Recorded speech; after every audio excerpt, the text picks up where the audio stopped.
One paper series में आगे बढ़ते हैं और एवरीडे साइंस के ऊपर आते हैं जी दोबारा से। और एवरीडे साइंस में 50 एमसीक्यूज इससे पहले डिस्कस हो चुके हैं और ये थर्ड सेट में हम 51 से स्टार्ट करेंगे। तो 51 है हमारे पास, the Saturn ring were discovered by, कि जो सैटर्न का रिंग है वो किसने डिस्कवर किया सबसे पहले, तो वो है गैलीलियो। के गैलीलियो साहब जो हैं इन्होंने सबसे पहले 1610 के अंदर जो है इसे डिस्कवर किया। ये जो हमारे पास प्लैनेट सैटर्न है इसके जो ये रिंग्स हैं इसकी बात हो रही है। 52 है Halley's comet appears once in a period of, के जो हेलीज कॉमेट है ये कितने साल के बाद या कितने पीरियड के बाद हमें देखने को मिलता है। ये है जी 76 ईयर्स, यानी 76 साल के बाद जो है ये देखने को मिलता है। लास्ट टाइम इसको 1986 के अंदर देखा गया और अब जो है इसके बाद नेक्स्ट टाइम 2061 के अंदर जो है इसे देखा जा सकता है। ये हमारे पास हेलीज कॉमेट। 53 है Jupiter is the larger than earth by about, कि जुपिटर जो है वो अर्थ से कितने टाइम बड़ा है, तो वो है 11 टाइम्स, के 11 टाइम्स जो है वो जुपिटर बड़ा है। यहां पे आप देखिए ये है जुपिटर और ये है अर्थ, तो अर्थ आप देख लें कितनी सी है इस जुपिटर के मुकाबले में, जिसका साइज आपको अंदाजा हो रहा होगा कि 10 टाइम्स बड़ा है इससे। 54 है लूनर इक्लिप्स अकर्स ऑन, के लूनर इक्लिप्स जो है वो कब होता है, जब फुल मून हो, यानी जब मुकम्मल चांद होगा या पूरा जो चांद होगा तो उस टाइम पे जो इक्लिप्स होगा वो तभी लूनर इक्लिप्स होगा, अदरवाइज नहीं होगा। और पूरा चांद कब होगा, जब इस तरह की कंडीशन बनी हुई हो, यानी एक साइड पे सन हो, बीच में अर्थ आ जाए और इस साइड पे जो है वो चांद आ जाए। तो इसके बीच में ऐसा होगा जब जमीन आएगी बीच में, तो अल्टीमेटली जो चांद की रोशनी है वो डायरेक्टली सूरज तक, चांद तक नहीं पहुंचेगी, जिससे जमीन उसे ब्लॉक करेगी। तो इससे क्या होगा, चांद गिरन हो जाएगा और ये फुल मून के टाइम पे होगा। तो फुल मून तब होगा जब यहां पे इस कंडीशन में यहां पे अलाइन करेगा और तीनों एक ही लाइन के अंदर आएंगे, सन, अर्थ और मून।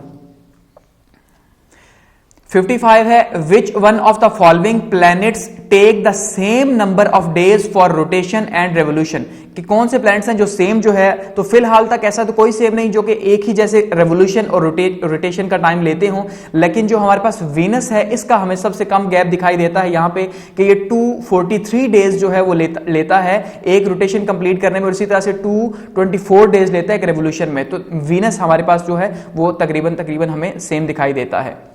56 है द हॉटेस्ट प्लैनेट इज, के सबसे गर्म प्लैनेट जो है वो कौन सा है, वो है जी वीनस। वीनस जो है सबसे गर्म प्लैनेट है। 57 है the distance between the earth and the sun is millions kilometre, के कितने मिलियंस किलोमीटर है जमीन और सूरज का जो फासला है वो, तो वो है जी तकरीबन 150 मिलियन किलोमीटर, या इसे आप कह लें 15 करोड़ किलोमीटर तकरीबन जो है ये बनता है। ठीक है। 58 है a terrestrial planet is a planet of, कि भाई टेरेस्ट्रिकल प्लैनेट जो है वो कौन सा प्लैनेट है, तो वो ऐसा प्लैनेट होगा जो कि डेंस होगा और जिसकी रॉकी बॉडी होगी, यानी जो हार्ड होगा और जिसकी रॉकी बॉडी होगी। क्योंकि हमारे पास सोलर सिस्टम में दो तरह के प्लैनेट्स हैं, एक है जी गैशियस प्लैनेट्स, ठीक है, और दूसरे हैं रॉकी बॉडी के प्लैनेट्स। तो ये जो हमारे पास है मरकरी, वीनस, अर्थ और मार्स, ये चार प्लैनेट हमारे पास जो है यहां पे आपको दिखाई दे रहे हैं। मरकरी, वीनस, अर्थ और मार्स ये हैं टेरेस्ट्रिकल बॉडी के, और इसके बाद जो आते हैं हमारे पास वो सारे गैशियस प्लैनेट्स हैं। 59 है the planet having 5 moon is, के ऐसा कौन सा प्लैनेट है जिसके 5 चांद हैं, तो वो है जी प्लेटो। अब गो के जो सोलर सिस्टम का हिस्सा नहीं है लेकिन इसके जो है वो 5 चांद हैं। 60 है planets nearest to the sun are, के जो सबसे करीब जो है वो कौन कौन से प्लैनेट्स हैं, तो वो है जी मरकरी एंड वीनस जो है ये सबसे करीब है। यहां पे देखिए ये सबसे पहले मरकरी है और उसके बाद वीनस है, ये सबसे करीब है। 61 है विच of the following is brightest planet, के सबसे चमकदार जो है वो कौन सा प्लैनेट है, तो वो है वीनस। और वीनस सबसे चमकदार क्यों है, गो कि ये दूसरे नंबर पे है, ठीक है, सोलर सिस्टम में, लेकिन ये सबसे चमकदार इसलिए है कि इसका जो एटमॉस्फेयर है वो थोड़ा थिन है, जिस वजह से वहां पे जो है चमक हमें ज्यादा देखने को मिलती है।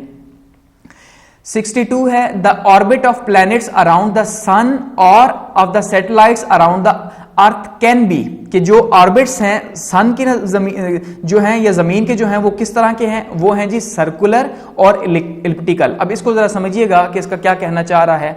देखिए यहां पे आपको इस पिक्चर दिखाई दे रही है, इस पिक्चर के अंदर ये हमारे पास है पूरा सोलर सिस्टम, ये सन है और ये इसके जो है वो प्लैनेट्स हैं। एक तो ये गोल गोल घूम रहे हैं जिसे हम कह रहे हैं सर्कुलर हैं, ठीक है, कि कोई भी चीज जो घूमती है तो वो अपने मदार के गिर्द गोल गोल घूमती है। लेकिन दूसरा साथ में ये इलिप्टिकल है, थोड़ा सा ये चिपटे हैं, ये बिल्कुल स्ट्रेट नहीं है जैसे हम सोचते हैं ना कि बिल्कुल गोल गोल रिंग्स पे घूम रहे होंगे, ये थोड़ा तिरछा करके है, अगर सादे अल्फाज में आपको समझाऊं तो, ठीक है, तिरछे हैं थोड़े से, तो सर्कुलर और इलिप्टिकल है। 63 है द फास्टेस्ट प्लैनेट इज के सबसे तेज जो रोटेशन करता है वो प्लैनेट कौन सा है, वो है जी मरकरी, जो कि 29 माइल्स या 47 किलोमीटर पर सेकंड की रफ्तार से जो है वो ट्रेवल करता है। 64 है हमारे पास the planet that has no satellite is के ऐसा कौन सा प्लैनेट है जिसकी कोई सैटेलाइट यानी जिसका कोई चांद नहीं है, तो वो हमारे पास है जी पहले है मार्स, मरकरी या वीनस। इन तीनों में से कौन सा है, तो हमारे पास है बी एंड सी, यानी कि मरकरी और वीनस जो है पहले दो प्लैनेट्स जो है सोलर सिस्टम के, इनका कोई भी चांद नहीं है, सैटेलाइट नहीं है। 65 है the change in colour of star arises due to के जो सितारों के रंगों में जो तब्दीली हमें दिखाई देती है वो किस वजह से है, तो आंसर है जी variation in their surface temperature, कि जो उनका सतह का जो टेम्परेचर है उसकी वजह से। अब इसको जरा समझिएगा कि इसको क्या मतलब है। देखिए हम ये कह रहे हैं कि भाई जो सितारे हैं जो उनके हमें कलर्स दिखाई देते हैं, कोई बहुत ज्यादा डार्क रेड हमें दिखाई देता है, ठीक है, और कोई थोड़ा ऑरेंज दिखाई देता है, मुख्तलिफ तरह के, तो ये हम इसलिए कह रहे हैं कि भाई सरफेस की जो वेरिएशन है, तो एक्चुअली में वेवलेंथ यहां पे बहुत ज्यादा इंपॉर्टेंट जो है वो काम करती है। कि देखिए जब एक स्टार है वो हीट को बहुत ज्यादा एब्जॉर्ब करेगा और उसके बाद वो उतनी ही ज्यादा हीट को इमिट करेगा, ठीक है, उतनी ज्यादा हीट को छोड़ेगा। तो जब शॉर्ट वेवलेंथ होगी, यानी कि जब हीट ज्यादा छोड़ेगा, बात समझिएगा, जब हीट ज्यादा छोड़ेगा तो क्या होगा कि वेवलेंथ जो है वो शॉर्ट होगी, तो जिससे हमें वो डेंस दिखाई देगा। लेकिन जब हीट कम छोड़ेगा, कम इमिट करेगा, तो जो वेवलेंथ है वो थोड़ी लॉन्ग होगी, तो उससे क्या होगा कि हमें वो लाइट दिखाई देगा, ठीक है, तो ये रीजन है। 66 है the north star is a part of the constellation, के जो नॉर्थ स्टार है, जो शुमाल की साइड पे स्टार है हमारे, वो किस कॉन्स्टलेशन का हिस्सा है, तो वो है जी बिग डिपर का हिस्सा, लिटिल डिपर का नहीं है, वो बिग डिपर का हिस्सा है। 67 है to a space traveller on moon the lunar sky during day time appears, के भाई जब दिन के टाइम पे चांद के ऊपर एक बंदा जो है वो सफर करता है तो उसको चांद से जमीन जो आसमान है वो कैसा दिखाई देगा, तो वो दिखाई देगा डार्क ब्लैक, ठीक है। ब्लैक क्यों दिखाई देगा, कि देखिए हमें जो आसमान है, हमने लास्ट टाइम बात की थी कि आसमान का कलर हमें क्यों दिखाई देता है, या हमें ब्लू क्यों दिखाई देता है, या कलर दिखाई ही क्यों देता है, तो उसका सिंपल आंसर है कि एटमॉस्फेयर की वजह से, कि एटमॉस्फेयर में जो लाइट्स हैं वो रिफ्लेक्ट होती हैं, जिस वजह से हमें कलर्स दिखाई देते हैं। तो जब चांद जो है उसका एटमॉस्फेयर बहुत ही ज्यादा थिन है, बहुत पतला है, तो जिस वजह से आसमान हमें ब्लैक ही दिखाई देगा, वहां पे लाइट की रिफ्लेक्शन नहीं होगी, वो भी दिन के टाइम पे भी, ठीक है। 68 है the outermost layer of the sun is called, कि जो सूरज की सबसे बाहर की जो लेयर है उसको क्या कहते हैं, उसको कहते हैं कोरोना, या उसे क्राउन भी लास्ट टाइम कहा था कहते हैं, और ये तकरीबन जो है वो 2100 किलोमीटर कोर से ऊपर की तरफ है, ठीक है। यहां पे अब देखिए आप, तो ये है कोर हमारा, तो यहां से ऊपर आप अगर आएंगे 2100 किलोमीटर, आप अंदाजा कर लें सूरज के कोर से उसके बाहर तक का फासला कितना ज्यादा है, 2100 किलोमीटर। तो ये जो बाहर की फ्लेयर्स आपको दिखाई दे रही हैं, जो शोले हैं, ये हैं कोरोना। 69 है the planet having the largest number of satellites in the solar system, के सबसे ज्यादा चांद सिंपली किसके हैं, आप ये कह सकते हैं, तो सबसे ज्यादा चांद जो हैं वो सैटर्न के हैं 83, और उसके बाद जुपिटर के हैं 79। अब जो आप अगर किसी ओल्ड बुक से पढ़ेंगे लेट्स सपोज, तो वहां पे जुपिटर आपको दिखाएगा, क्योंकि वहां पे अपडेट नहीं होंगे, तो ये बदलते रहते हैं। क्यों बदलते हैं, क्योंकि ये जो चांद डिपेंड करते हैं इनकी ग्रेविटी के ऊपर, कि जितने बड़े बड़े प्लैनेट्स हैं इनकी ग्रेविटी इतनी ज्यादा है कि जो भी बॉडी इनके इर्द गिर्द से घूम रही होती है, करोड़ों लाखों बॉडीज हैं, तो ये उसे पकड़ के अपने इर्द गिर्द घुमाना शुरू कर देते हैं, ठीक है। तो ये इनका सीन है।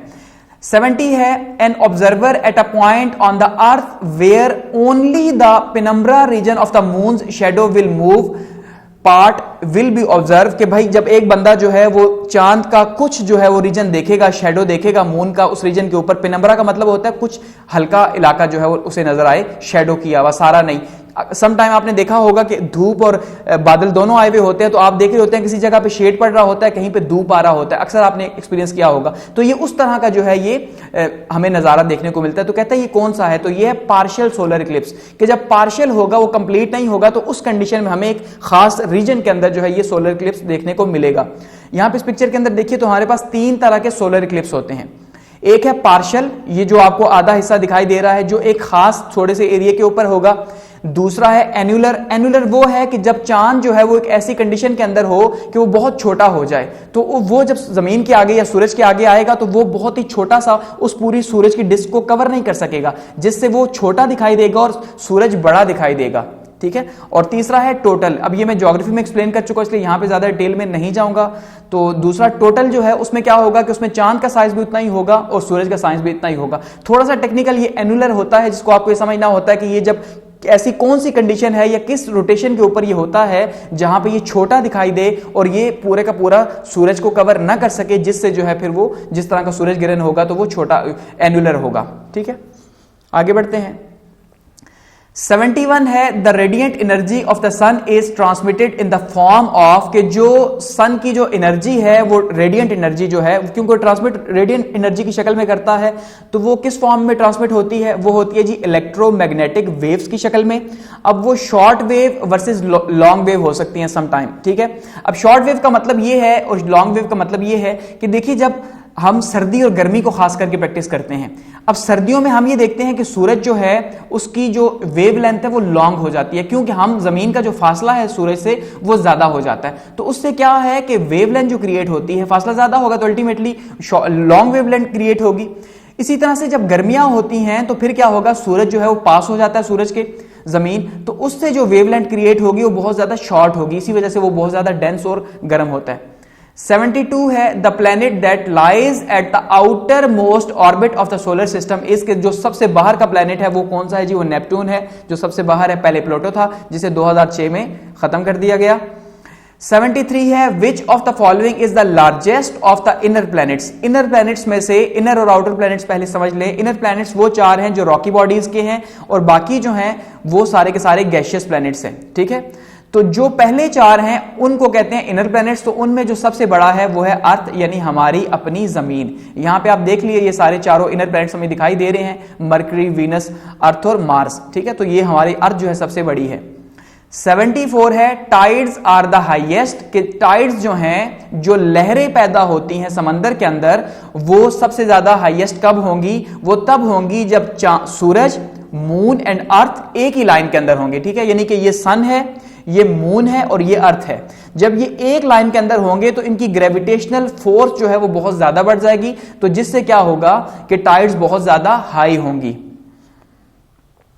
75 है which is the coldest planet, के सबसे ठंडा प्लैनेट कौन सा है? ठीक है, तो सबसे ठंडा प्लैनेट है हमारे पास यूरेनस, जिसका जो टेम्परेचर है वो -224 डिग्री तक जा चुका है।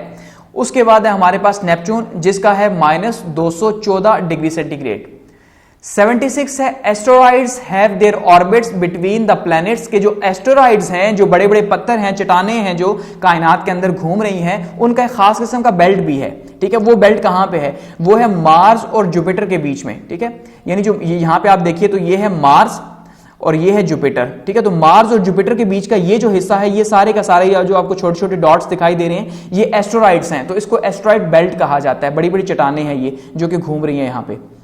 77 है ईयर इज द लॉन्गेस्ट, के ईयर जो है वो किस प्लेनेट पे सबसे ज्यादा लॉन्गेस्ट होगा? वो होगा नेपट्टून पे, जो कि तकरीबन 164.8 ईयर्स होंगे और ये तकरीबन जो है 60,182 अर्थ डेज बनते हैं।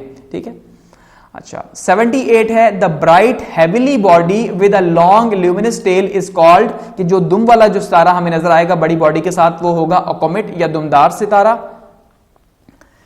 79 है the 4 largest planet of the solar system is descending order, उनका डिसेंडिंग ऑर्डर क्या होगा? 4 जो लार्जेस्ट हैं उनमें डिसेंडिंग ऑर्डर में जुपिटर पहले पे है, सैटर्न दूसरे पे है, यूरेनस तीसरे पे है, नेपच्यून चौथे पे है और उसके बाद अर्थ है, फिर वीनस है, फिर मार्स है और फिर मरकरी है। ये डिसेंडिंग ऑर्डर है।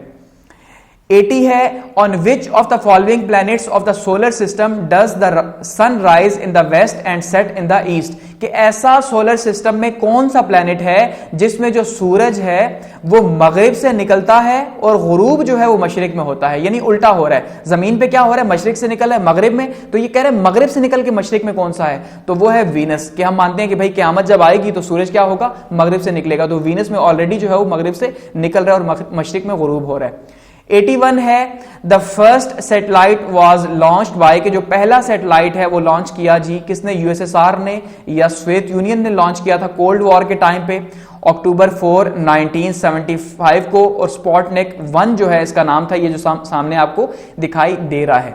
तो यहां पे ये हमारे 81 जो हैं वो एमसीक्यूज एंड हो रहे हैं, जो कि जो है वो द यूनिवर्स से रिलेटेड हैं। अब यूनिवर्स से रिलेटेड कोई भी एमसीक्यूज आएगा तो इंशाल्लाह आप इनके बाद जो है उसे आसानी से पास कर सकते हैं और समझ सकते हैं। अब एक छोटी सी डेफिनेशन हम यहां पे एट द एंड देखते हैं। अ प्लैनेट हैज टू, ये कहता है कि एक प्लैनेट जो है, एक सियारा जो है, उसकी हम क्या तारीफ कर सकते हैं। ठीक है, सियारे की तारीफ आपसे यहां पे पूछ रहा है, तो वो यहां पे जो है मैं आपको बता देता हूं। सबसे पहली क्वालिटी सियारे की क्या होगी, ऑर्बिट द सन, कि वो सन के गिर्द घूम रहा होगा, सबसे पहली चीज ये है। दूसरी चीज ये है कि B big enough that gravity overcomes the strength of the material making it up, कि इतना बड़ा हो कि जो उसका मटेरियल है जो उसकी स्ट्रेंथ देता हो, यानी उसकी जो ग्रेविटी है उसकी बहुत ज्यादा हो, जो उसे उसके अंदर की तरफ फोर्स कर रही हो सिंपली, क्योंकि अगर उसकी ग्रेविटी ज्यादा नहीं होगी तो अल्टीमेटली वो क्या होगा, बिखर जाएगा, वो नेबुला बन जाएगा। causes the planet to collapse more or less into the shape of the sphere, कि वो उसको फिर पूरा इतना यानी अंदर की तरफ जितना ज्यादा फोर्स करेगा तो अल्टीमेटली वो स्फीयर और गोल चक्कर एक बना देगा। और थर्ड क्वालिटी हो, it has to clear its path of all other और डेब्रिस, कि भाई उसके इर्द गिर्द जो चीजें आ रही हैं, जो छोटा मोटा मलबा आ रहा है, जो छोटी मोटी चीजें कायनात के अंदर हैं, वो उनको क्लियर कर दे, साफ कर दे, यानी वो उनको भी ग्रेविटेशनल पुल के साथ खींच के अपने स्टार्स बना लेगा, उन चांद बना लेगा सैटेलाइट के तौर पे और उनको घुमाना साथ में शुरू कर देगा। ठीक है, तो वो उसको हम कहेंगे प्लैनेट। तो इसको यहां पे जो है वो एंड करते हैं, और फीडबैक के लिए जो है वो कमेंट सेक्शन मौजूद है, पॉजिटिव और नेगेटिव दोनों के लिए।